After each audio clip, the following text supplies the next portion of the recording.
Hi hello ನಮಸ್ಕಾರ ಎಲ್ಲರಿಗೂ. ಇವತ್ತಿನ ವಿಡಿಯೋದಾಗ ಒಂದೊಳ್ಳೆ ಕ್ಯಾಪ್ಸಿಕಮ್ ರೈಸ್ ಬಾತ್ ಹೆಂಗೆ ಮಾಡೋದು ಅಂತ ನೋಡ್ಕೊಂಡು ಬರೋಣ ಬರ್ರಿ. ಅದಕ್ಕೂ ಮೊದಲು ಯಾರೆಲ್ಲ ನನ್ನ ಚಾನಲ್ನ ನೋಡ್ಲಿಕ್ಕತ್ತೀರಿ ಲೈಕ್ ಮಾಡಿರಿ, ಶೇರ್ ಮಾಡಿರಿ, ಕಮೆಂಟ್ ಮಾಡಿರಿ, ಮರೀದೆ ಸಬ್ಸ್ಕ್ರೈಬ್ ಮಾಡಿರಿ. ಈಗ ಒಂದು ಪ್ಯಾನ್ ತೊಗೊಂಡು ನಾವು ಅದಕ್ಕೆ ಒಗ್ಗರಣೆಗೆ ಎಣ್ಣೆ ಹಾಕ್ಕೋಬೇಕು. ಒಂದು 4 ಸ್ಪೂನಷ್ಟು ಎಣ್ಣೆ ಹಾಕ್ಕೋಬೇಕು. ಅದಕ್ಕೆ ಒಂದು ಸ್ವಲ್ಪ ಸಾಸಿವೆ ಹಾಕ್ಕೋಬೇಕು ಮತ್ತು ಜೀರಿಗೆ, ಅರಶಿನ ಪುಡಿ ಹಾಕ್ಕೋಬೇಕು. ನೋಡ್ರಿ ಹಿಂಗೆಲ್ಲ ಚಟಪಟ ಅನ್ಬೇಕವು. ಈಗ ಸ್ವಲ್ಪ ಹಿಂಗೆ ಹಾಕ್ಕೋಬೇಕು. ಈಗ ಹೆಚ್ಚು ಇಟ್ಕೊಂಡಿರೋ ಅಂಥ ಕ್ಯಾಪ್ಸಿಕಮ್ನ ನಾವಲ್ಲಿ ಹಾಕಿ ಫ್ರೈ ಮಾಡ್ಕೋಬೇಕು. ಇಲ್ಲಿ ನೋಡ್ರಿ ಫುಲ್ ಸಾಫ್ಟ್ ಆಗೋವರೆಗೂ ಫ್ರೈ ಮಾಡ್ಕೋಬೇಕಂತೇನಿಲ್ಲ. ನೋಡ್ರಿ ಹಸಿ ವಾಸನೆ ಎಲ್ಲ ಹೋಗಬೇಕು, ಅಷ್ಟು ನಾವು ಫ್ರೈ ಮಾಡ್ಕೋಬೇಕಾಗ್ತದೆ. ಈಗ ಇಲ್ಲಿ ಟೊಮೆಟೊ ಹಾಕ್ಕೊಳ್ಳೋಣ. ಟೊಮೆಟೊ ಹಾಕ್ಕೊಂಡು ಅದನ್ನು ನಾವು ಚಲೋತ್ನಾಗ ಫ್ರೈ ಮಾಡ್ಕೋಬೇಕು ಒಗ್ಗರಣೆ ಒಳಗೆ.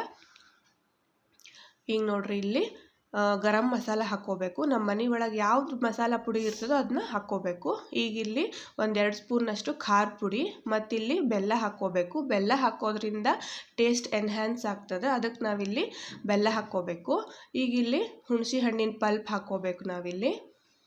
ನೋಡ್ರಿ ಹಿಂಗೆಲ್ಲನೂ ಹಾಕ್ಕೊಂಡು ನಾವು ಚಲೋತ್ನಾಗ ಎಲ್ಲ ಹೊಂದೋ ಹಂಗೆ ಕೈಯಾಡಿಸ್ಕೋಬೇಕಾಗ್ತದೆ. ಈಗ ಇಲ್ಲಿ ಹಸಿ ಶುಂಠಿ ತುರಿದು ಇಟ್ಕೊಂಡಿರೋ ಅಂಥ ಹಸಿ ಶುಂಠಿ ಹಾಕ್ಕೊಳಿಗತ್ತೀನಿ. ಅದನ್ನು ನಾವಿಲ್ಲಿ ಮಿಕ್ಸ್ ಮಾಡ್ಕೋಬೇಕು. ನೋಡ್ರಿ ಈಗ ಕೊತ್ತಂಬರಿ ಹಾಕ್ಕೊಳ್ಳೋಣ. ಹೆಚ್ಚಿ ತೊಳೆದಿಟ್ಕೊಂಡಿರೋ ಅಂಥ ಕೊತ್ತಂಬರಿ ಹಾಕ್ಕೋಬೇಕು. ಚಲೋತ್ನಾಗ ಅದನ್ನು ನಾವು ಕೈಯಾಡಿಸ್ಕೋಬೇಕಾಗ್ತದೆ. ಇಲ್ಲಿ ನಾವು ಫಸ್ಟಿಗೆ ಅನ್ನ ಮಾಡಿಟ್ಕೋಬೇಕು. 1 ಗ್ಲಾಸ್ ಅಕ್ಕಿಗೆ 2 ಗ್ಲಾಸ್ ನೀರು ಹಾಕಿ ಅನ್ನ ಮಾಡಿಟ್ಕೊಂಡು ನೋಡ್ರಿ ಈಗ ಹಾಕಿ ನಾವು ಸ್ವಲ್ಪ ರುಚಿಗೆ ತಕ್ಕಷ್ಟು ಉಪ್ಪು ಹಾಕಿ ಕೈಯಾಡಿಸ್ಕೋಬೇಕು. ಗ್ಯಾಸು ಮೀಡಿಯಮ್ ಫ್ಲೇಮ್ ಒಳಗೆ ಇರಬೇಕು. ಇದು ಅನ್ನ ಹಾಕಿ ಕೈಯಾಡಿಸೋ ಮುಂದಾಗ ಲೋ ಫ್ಲೇಮ್ ಮಾಡ್ಕೊಂಡು ಕೈಯಾಡಿಸ್ಕೋಬೇಕು.